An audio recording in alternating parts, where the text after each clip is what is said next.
Apa yang dia pikirkan dan apa yang terjadi. Bab 24. Setelah melewati liburan mendebarkan di penginapan, beberapa hari ini Darlene selalu tidak fokus saat bekerja dan melakukan banyak kesalahan. Santi melihat Darlene yang sudah melamun kelima kalinya dalam hari ini dengan perhatian bertanya, "Manajer, ada apa denganmu?" "Ah, tidak apa-apa. Aku pergi cek stok dulu," kata Darlene pun tersadar.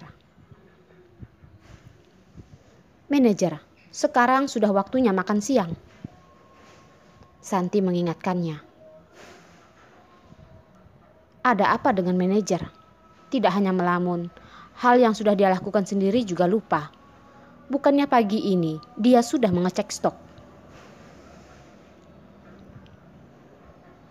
Darlene melihat bon di tangannya, merasa dirinya benar-benar tidak fokus dan berkata,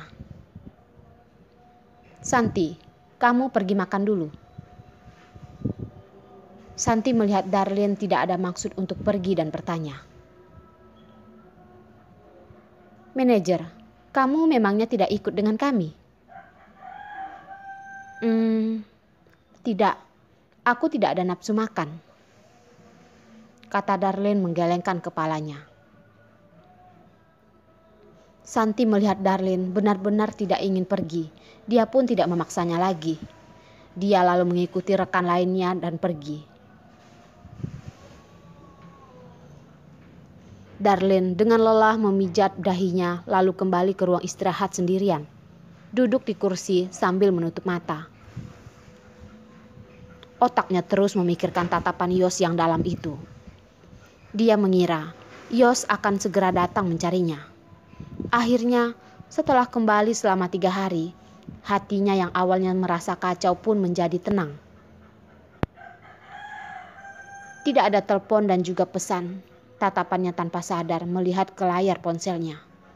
Selain sebuah layar gelap, tetap layar gelap. Sama seperti hatinya yang penuh dengan awan gelap. Tiba-tiba, suara getar terdengar, membuat Darlene yang sedang melamun pun tersadar. Tatapan yang bersinar melihat ke layar ponsel, melihat nomor yang tidak asing itu. Tangannya pun gemetar, tersenyum pahit. Apa yang dia pikirkan dan apa yang terjadi?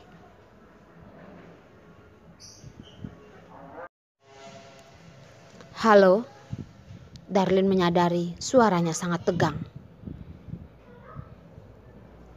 "Aku sudah mempersiapkan ceknya. Bawa barangmu untuk digantikan denganku, Darlene." Suara Yos yang dingin terdengar dari balik ponsel. Jelas-jelas jarak mereka begitu jauh. Tapi Darlene tetap merasakan rasa dingin yang tersebar ke seluruh tubuhnya. Bahkan, tangan yang memegang ponsel pun menjadi pucat. Dia pun menenangkan diri dengan suara tegang berkata, "Baik, aku mengerti." Dari balik telepon terdiam beberapa detik. Terhadap Darlene setiap detik adalah sebuah siksaan. Bahkan suasana ini seperti membuatnya tidak bisa bernapas. Dia seperti tahanan yang sedang menunggu dihukum mati. "Darlene, kamu benar-benar membuatku kagum." Yos dengan suara yang tenang, bagaikan pisau yang menusuk hati Darlene. Selain sakit, juga ada rasa sedih yang tidak bisa diungkapkan. Darlene menusuk jarinya ke dalam telapak tangannya, seperti tidak mengerti ucapan Yos yang menusuknya. Dengan begitu tenang, dia berkata, "Kalau tidak ada hal lain, aku tutup dulu." Setelah itu dari balik telepon menjadi begitu hening. Mungkin Yos juga tidak menduga Darlene akan memiliki reaksi seperti ini. Dia mengira Darlene mungkin memiliki alasan yang tidak bisa dikatakan. Kelihatannya Darlene benar-benar tidak sabar untuk mendapatkan uang ini. Hari sebagai asisten Yos dari celah pintu melihat wajah atasannya yang menjadi begitu buruk pun menyimpan kembali berkas yang awalnya ingin dia serahkan. Dia lebih baik tidak menyentuh dirinya yang sedang marah ini. Seluruh kekuatan Darlene pun diambil seiring dengan telepon ini ditutup. Setelah itu barusan menyadari kalau punggungnya sudah basah karena keringat. Waktu tidak mengizinkannya asal berpikir lagi. Sekarang adalah waktu istirahat. Bertepatan dia bisa menghindari pandangan orang. Darlene mengambil barangnya dan langsung pergi ke kantor Yos. Walaupun tempat mereka bekerja sangat dekat, namun lucunya dia dan Yos yang sudah bersama selama 3 tahun lebih. Tapi ini adalah pertama kalinya dia pergi ke kantor Yos. Gedung 32 tingkat di atas kepalanya ini adalah tempat berkumpulnya tim yang sangat hebat di kota ini. Yos menggunakan tingkat 19 dan 20. Lantai yang paling bagus, di tempat yang begitu hebat, cukup membuktikan kemampuan Yos. Darlene juga merasa senang. Untungnya ada banyak orang yang bekerja di lantai itu. Jadi dia pergi mencari Yos juga tidak begitu canggung. Menarik napas, dia pun melangkahkan kakinya masuk ke dalam. Angka di dalam lift terus melompat ke lantai atas. Hatinya seperti tergantung di udara, sangat tidak tenang. Ini membuatnya teringat 3 tahun lalu bagaimana dirinya dan Yos mulai bersama. Dengan begitu, tidak masuk akal menyerahkan dirinya. Walaupun dikatakan tidak masuk akal, tapi dalam hatinya terpendam rasa senang yang tidak diketahui orang lain. Selalu saat Yos sibuk, dia bagaikan pengintip yang sedang seksama memperhatikan alisnya.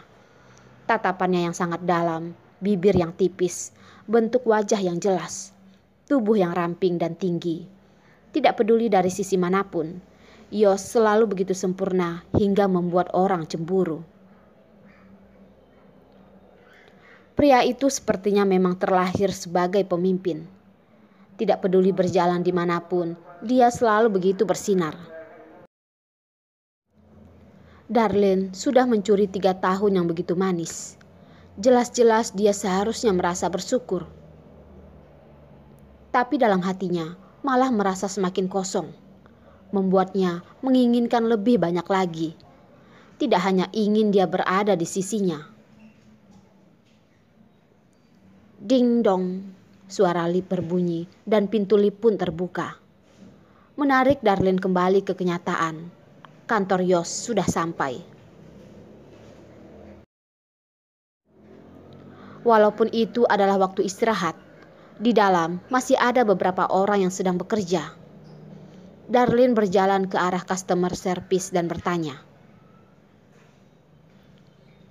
"Halo, apakah pengacara Yos ada di kantor?" Wanita di customer service yang mendengar dia ingin mencari pengacara Yos pun tidak senang. Dalam hati berpikir kalau dia ingin menggoda pengacara Yos dengan alasan ada urusan. Tapi karena tata krama yang profesional, dia dengan sopan menjawab, "Apakah kamu ada janji?" Aku tidak ada janji."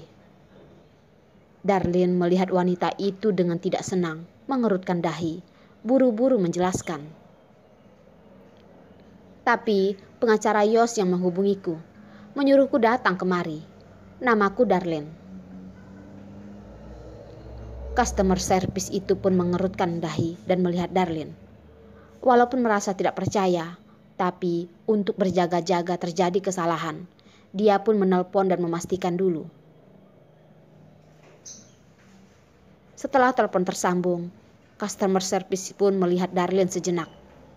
Menganggukkan kepala dengan sopan, menyetujinya. "Baik, aku mengerti. Baik.